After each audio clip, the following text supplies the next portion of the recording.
नमो नमः। श्रीमद् वाल्मीकि रामायणम् अयोध्याकाण्डम् अष्टाविंशः सर्गः। दशरथ समाश्वासन। दत्त्वा तु सह वैदेह्य ब्राह्मणेभ्यो धनं बहु जग्मतुः पितरं दृष्टुं सीतया सह राघवौ। इस प्रकार राम, लक्ष्मण और सीता ने ब्राह्मणों को बहुत सारा धन दिया। तदनंतर वे तीनों महाराज दशरथ से मिलने गए। पदातिं सानुजं दृष्ट्वा ससितं च जनास्तदा उचुर्बहुविधा वाचः शोकोपहत चेतसः। अपने छोटे भाई लक्ष्मण तथा सीता सहित पैदल जाते हुए श्री राम को देखकर लोग अत्यंत दुखी थे और अनेक प्रकार की बातें कर रहे थे। निर्गुणस्यापि पुत्रस्य कथं स्याद्विप्रवासनं किं पुनर्यस्य लोकोऽयं जितो वृत्तेन केवलम्। कोई कहता, लोग अपने गुणहीन पुत्र को भी घर से बाहर नहीं निकालते, फिर ऐसे पुत्र का जिसने अपने चरित्र से सब लोगों को अपने वश में कर लिया है, निर्वसन कैसे हो सकता है। आनृशंस्य मनुक्रोशः श्रुतं शीलं दमः शमः राघवं शोभयन्ते ते षड्गुणा पुरुषर्षभम्। कोई कहता, केवल सदाचार ही नहीं अपितु अहिंसा, दया, विद्या, सुशीलता, दम अर्थात इंद्रिय दमन और शम अर्थात चित्त की शांति, ये 6 गुण पुरुष श्रेष्ठ राम को शोभित कर रहे हैं। उद्यानानि परित्यज्य क्षेत्राणि च गृहाणि च एक दुःख सुखारामम् अनुगच्छाम धार्मिकम। कोई कहता, हम लोग बाग बगीचा, खेती बाड़ी और घर द्वार का परित्याग करके धर्मात्मा श्री राम के पीछे पीछे उनके दुख सुख के साथी बनकर जाएंगे। इत्येवं विविधा वाचो नाना जन समीरितः शुश्राव राम श्रुत्वा च न विचक्रेस्य मानसम। श्री राम लोगों के मुख से विविध प्रकार की बातें सुनते जाते थे, परंतु इन बातों से उनके मन में कोई विकार उत्पन्न नहीं हुआ। सतु वेश्मा पितुर्दूरात् कैलाश शिखर प्रभम अभिचक्राम धर्मात्मा मत्तमातंग विक्रमः। धर्मात्मा श्री राम मत वाले हाथी की तरह कि विक्रम प्रदर्शित करने वाली चाल से धीरे धीरे कैलाश शिखर की कांति के समान दिखाई पड़ देने वाले अपने पिता के भवन की ओर जाने लगे। विनीत वीर पुरुषं सा प्रविश्य नृपालयं ददर्शावस्थितं दीनं सुमंत्रम अविदूरतः। राजमहल के द्वार पर वीर लोग विनीत भाव से खड़े थे। श्री राम उनके पास से आगे बढ़े और थोड़ी ही दूर पर उन्होंने उदास मन खड़े हुए सुमंत्र को देखा। ततः कमलपत्राक्ष श्यामो निरुपमो महान् उवाच रामस्तं सूतं पितुराख्याहि मामिति। कमल नेत्र श्याम वर्ण अनुपम एवं महागुणी श्री राम ने सुमंत्र से कहा कि पिताजी को हमारे आने की सूचना दो। सराम प्रेषिता क्षिप्रम तम वर्धित्वा राजानम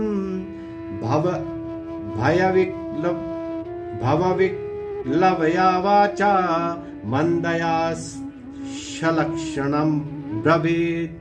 राम के द्वारा प्रेषित सुमंत्र ने भीतर जाकर महाराज का अभिवादन कर डरते डरते धीमे स्वर में ये मधुर वचन बोले। अयं सा पुरुषा व्याघ्रो द्वारे तिष्ठति ते सुतः सर्वान् सुहृद आप्रच्छ त्वामिदानीं दिद्रक्ष्यते। महाराज, पुरुष सिंह आपके पुत्र द्वार पर खड़े हैं। सब सुहृद जनों से विदा हो, वे आपके दर्शन करने के लिए आए हैं। स सत्यवादी धर्मात्मा गांभीर्यात् सागरोपमा उवाच राजा तं सूतं सुमंत्रानय मे सुतम। सुमंत्र की बात सुन सत्यवादी धर्मात्मा और गंभीरता में समुद्र के समान महाराज दशरथ ने सुमंत्र से कहा, हे सुमंत्र, मेरे पुत्र को यहाँ ले आओ। सासुतो राममादाय लक्ष्मणं मैथिलीं तदा जगामाभिमुखस्तूर्णं सकाशं जगति पतेः। तब सुमंत्र श्री राम, लक्ष्मण और सीता को साथ लेकर शीघ्र महाराज दशरथ के निकट चले। स राजा पुत्रमायन्तं दृष्ट्वा दूरात् कृताञ्जलिम् उत्पपातासनात् तूर्णम् आर्ताश्री जन संवृतः। उस समय दुखी एवं स्त्रियों से घिरे हुए महाराज दशरथ दूर से ही हाथ जोड़े हुए पुत्र को आते देखकर तुरंत अपने आसन से उठ खड़े हुए।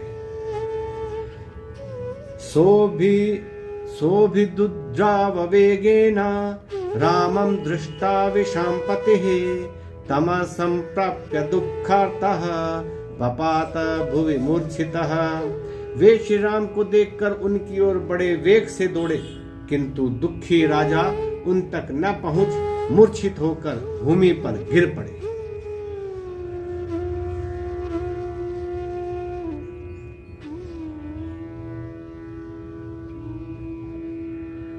तम परिष्वज्य बाहुभ्यां तावुभौ राम लक्ष्मणौ पर्यंके सीतया सार्धम रुदंता समवेशयन्।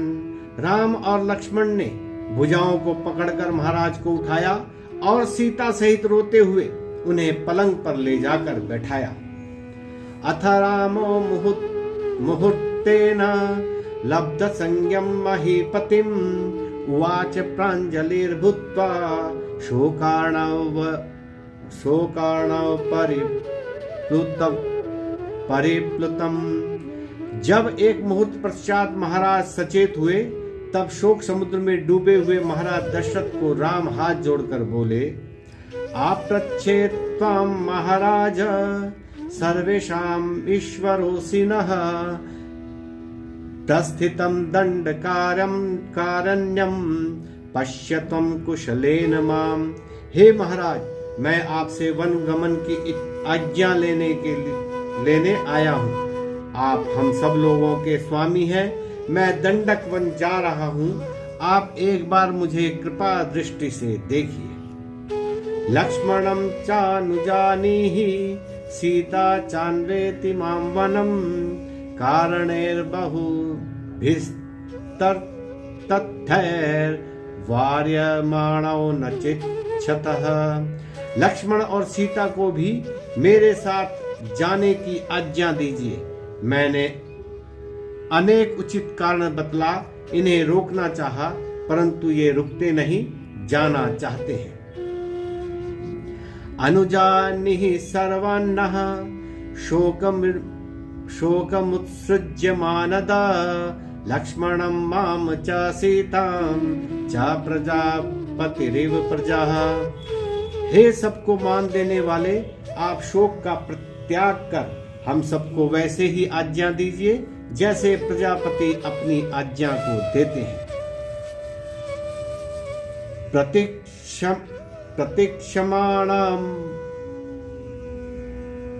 प्रतीक्षमाणम् अव्यग्रम् अनुज्ञां जगति पतेः उवाच राजा संप्रेक्ष्य वनवासाय राघवम्। व्याकुलता रहित राम को वन जाने की आज्ञा की प्रतीक्षा करते जान महाराज दशरथ उनकी ओर कृपापूर्ण दृष्टि से देखकर बोले, अहम राघव के कैया वरदानेन मोहितः त्वमेवाद्या भवराजा निगृह्य माम। हे राम, कैकेयी ने वरदान के द्वारा मुझे धोखा दिया है, अतः तुम मुझे बंदी बनाकर बलपूर्वक अयोध्या के राजा बनो। एवं मुक्तो नृपतिना रामो धर्मभृतांबरः प्रत्युवाचांजलिं कृत्वा पितरं वाक्य कोविदः। महाराज के ऐसा कहने पर धर्मात्माओं में श्रेष्ठ और बोलने में चतुर श्री राम हाथ जोड़कर पिताजी से बोले, भवान वर्षा सहस्राया पृथिव्या नृपते पतिः अहं त्वरण्यवत् वत्स्यामि न मे कार्यम त्वया नृतम। राजन, आप अनेक वर्षों तक पृथ्वी के पालन करें, आप अनेक वर्षों तक पृथ्वी का पालन करें। मैं आपको मिथ्यावादी नहीं बनाना चाहता, मैं अवश्य वन में वास करूंगा। नव पंच च वर्षाणि वनवासे विहृत्यते पुनः पादौ गृहीष्यामि प्रतिज्ञान्ते नराधिप।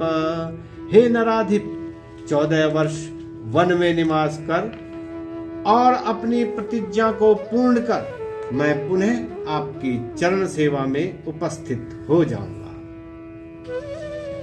रुदन्नार्तः प्रियं पुत्रं सत्यपाशेन संयतः कैकेय्या चोद्यमानस्तु मिथो राजा तमब्रवीत्। सत्य रूपी पाश में बंधे हुए कैकेयी द्वारा प्रेरित दुखी और रोते हुए महाराज दशरथ अपने प्रिय पुत्र राम से बोले, श्रेयसे वृद्धये तात पुनरागमनाय च गच्छ स्वारिष्टमव्यग्रम पंथानम कुतो भयम। हे वत्स, इहलौकिक तथा पारलौकिक सुख के लिए पुनः लौट जाने के लिए तुम निश्चिंत होकर वन जाओ। तुम्हारा मार्ग शुभ एवं निर्भय हो। नहीं सत्यात्मनस्तात धर्माभिमनसस्तव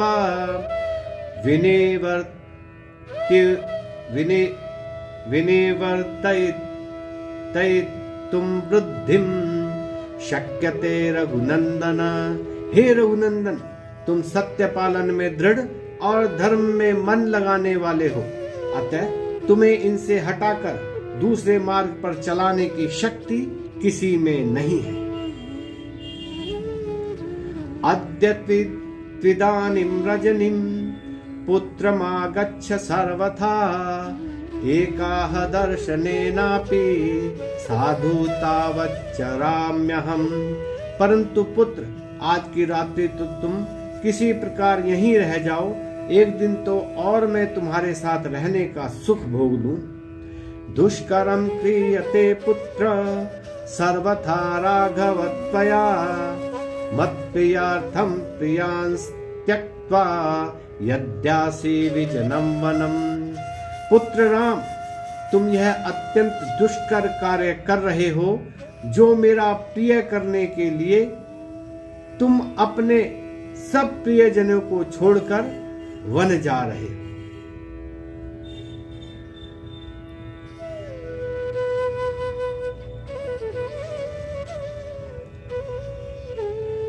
न चेतन्मे प्रियं पुत्र शपे सत्येन राघव छन्नया चलितस्त्वस्मि श्रिया छन्नाग्निकल्पया। हे वत्स, मैं सत्य की शपथ खाकर कहता हूँ कि तुम्हारा वन जाना मुझे अभिमत नहीं है, परंतु क्या करूं, मैं भस्म में छिपी हुई अग्नि की भांति भयंकर एवं कुटिल अभिप्राय वाली कैकेयी के चाल में फंस गया हूं। वंचनाया तु लब्ध्वा में त्वं निस्तर्तु मिच्छसि अनया वृत्त सादिन्या कैकेय्याभिप्रचोदितः। मैं कुल कलंकिनी कैकई के जिस जाल में फंस गया हूं, तुम इसके कहने में आकर उस प्रतिज्ञा को पूर्ण करना चाहते हो। न चेदत् आश्चर्यतमम् न चेतत् आश्चर्यतमम् यस्त्वा ज्येष्ठसुतो मम अपानृत् कथं पुत्र पितर कर्तुमिच्छसि। पुत्र, इसमें आश्चर्य की कोई बात नहीं है। तुम मेरे ज्येष्ठ पुत्र हो, अतः तुम अपने पिता को सत्यवादी ठहराना चाहते हो। अथ रामस्तथा श्रुत्वा पितुरार्तस्य भाषितं लक्ष्मणेन सह भ्रात्रा दीनो वचनमब्रवीत्। इस प्रकार अति दुखी पिता के वचन सुन लक्ष्मण सहित श्री राम दीनता पूर्वक बोले, प्राप्यस्यामि यानद्य गुणान् को मे स्वस्तान् प्रदास्यति अप्रममेवातः सर्वकामैरहं वृणे। आज वन गमन से प्रतिज्ञा पालन रूपी जो पुण्य फल मुझे प्राप्त होगा, वह कल वन जाने पर प्राप्त नहीं हो सकता। अतः यहाँ से शीघ्र चले जाना ही मैं अपनी अन्य सब कामनाओं की अपेक्षा उत्तम समझता हूँ। नैवाहं राज्यमिच्छामि न सुखं च मैथिलीं नैव सर्वानिमान् कामान् स्वर्गम नैव जीवितम। हे महाराज, मैं न राज्य चाहता हूँ न सुख, मुझे सीता की इच्छा है और न राजभोगों की। मैं स्वर्ग भी नहीं चाहता, यहाँ तक कि मैं अपना जीवन भी नहीं चाहता। तब क्या चाहता हूँ? त्वामहं सत्यमिच्छामि नानतं पुरुषर्षभ प्रत्यक्षं तव सत्येन सुब्रतेन च ते शपे। मैं आपको सत्यवादी देखना चाहता हूँ, मिथ्यावादी नहीं। आप देवता स्वरूप हैं, यह बात मैं आपके सामने सत्य और धर्म की शपथ खाकर कहना चाहता हूँ। न चा शक्यं मया तात स्थातुं क्षणमपि प्रभो न शोकं धारयस्वैनं न हि मेस्ति विपर्ययः। हे तात, रात भर की तो बात ही क्या, मैं अब एक क्षण भी यहाँ नहीं ठहर सकता। प्रभु, अब आप धैर्य धारण कीजिए, मेरा संकल्प अब बदल नहीं सकता। अर्थितो ह्यस्मि कैकेय्या वनं गच्छेति राघवा मया चोक्तं व्रजामीति तत्सत्यम अनुपालये। जब कैकेयी ने मुझसे कहा कि राम तुम वन जाओ और मैंने बहुत अच्छा कहकर स्वीकार किया, अपने इस कथन का पालन करना भी मेरे लिए अनिवार्य है। पिता हि दैवतं तात देवतानामपि स्मृतं तस्माद् दैवतमित्येव करिष्यामि पितुर्वचः। हे तात, पिता देवताओं को भी देवता होता है, अतः आपको परम देवता समझ मैं आपकी आज्ञा का पालन करूंगा। पुरं च राष्ट्रं च मही च केवला मया विसृष्टा भरताय दीयताम् अहं निदेशं भवतोऽनुपालयन् वनं गमिष्यामि चिराय सेवितुम्। मैं अयोध्या और पृथ्वी के राज्य को छोड़कर जाता हूँ, आप इसे भरत को दे दीजिए। मैं आपकी आज्ञा का पालन करता हुआ चिरकाल तक वनवास के लिए जाऊंगा। फलानि मूलानि च भक्षयन् वने गिरीश्च पश्यन् सरितः सरांसि च वनं परिष्यैव विचित्रपादपं सुखी भविष्यामि तवास्तु निर्विद्धिः। नाना प्रकार के विचित्र वृक्षों से सुशोभित वन में प्रवेश करके वहां फल और मूल खाता हुआ तथा नदियों और सरोवरों को देखता हुआ मैं सुखपूर्वक रहूंगा। आप भी प्रसन्न एवं सुखी हो। एवं स राजा व्यसनाभिपन्नः शोकेन दुःखेन च ताप्यमानः आलिङ्ग्य पुत्रं सुविनष्ट संज्ञो मोहं गतो नैव चिचेष्ट किंचित। यह सुन महाराज दशरथ क्लेशित तथा शोक एवं दुख से संतप्त हो श्री राम का आलिंगन कर मूर्छित होकर भूमि पर गिर पड़े। मोह को प्राप्त वे बिल्कुल निश्चेष्ट हो गए। देव्यस्ततः संरुरुदः समेताः तां वर्जित्वा नरेदव पत्नीं रुदन् सुमन्त्रोऽपि जगाम मूर्छां हाहाकृतं तत्र बभूव सर्वम्। उस समय केकई को छोड़कर और सब स्त्रियां कौशल्या के पास एकत्र होकर रोने लगी। रोते रोते सुमंत्र भी मूर्छित हो गए। वहां सर्वत्र हाहाकार मच गया। नमो नमः।